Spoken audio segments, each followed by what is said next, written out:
I have a theory. All of those colors that went in the air acted like condensation nuclei, and that's the reason it snowed so much this morning. Okay. You know what I mean by condensation nuclei? Yeah. Those little particles that the snowflakes form on. And that's why it snowed so much. And there's more coming. They must have been throwing more color in the air. Yeah. Early this morning, hey, Keith Finlayson, thanks for sending this absolutely stunning photo.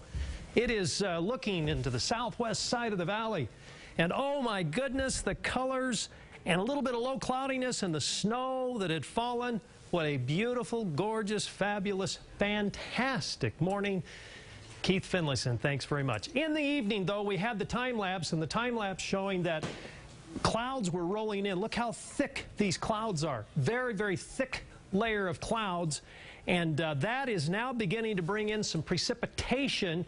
We look at Live 5 Vortex, and we put this into motion.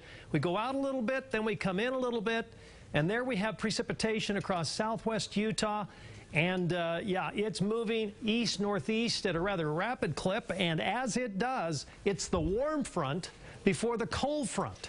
So it's going to bring us some additional snowfall. We already had some snowfall today. Alta and Brighton, 11 inches. Deer Valley, 11 inches. Cottonwood Heights, 5 inches. Pleasant Grove picked up ½ an inch. Now, here's your forecast for tonight, midnight through 6 p.m. tomorrow.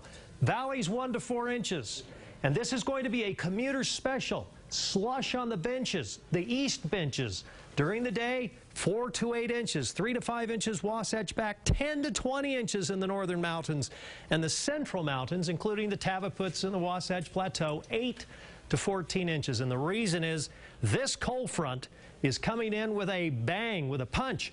And we already had hail reports and lightning reports in Payson and Elkridge showing how strong this storm is.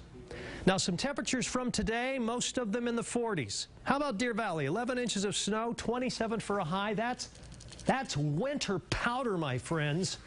If you happen to have a sick day tomorrow, and with all the snow coming in tomorrow added to what we had today and what we've had the last couple of days, there is going to be a lot of powder in the mountains. 66 today in St. George. Wellington picked up an inch. All right, here's the deal.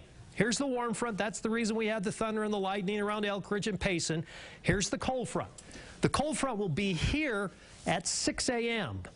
Look at where the precipitation is falling. This zone right along the Wasatch Front. Now, because the flow is easterly, it's going to upslope the Wasatch, and during the day, here's noontime, still snowing heavily along the Wasatch Front, upsloping the east bench areas. That's why they get the most. Then later in the day, we sort of see the storm petering out. Now, there is a chance we could see some lake effect in Davis and Salt Lake counties tomorrow evening. So we'll have to watch that very, very carefully. In the meantime, high pressure comes in, at least for a day, and then we get this little brush-by weather system Tuesday night and Wednesday morning. Forecast for eastern Utah.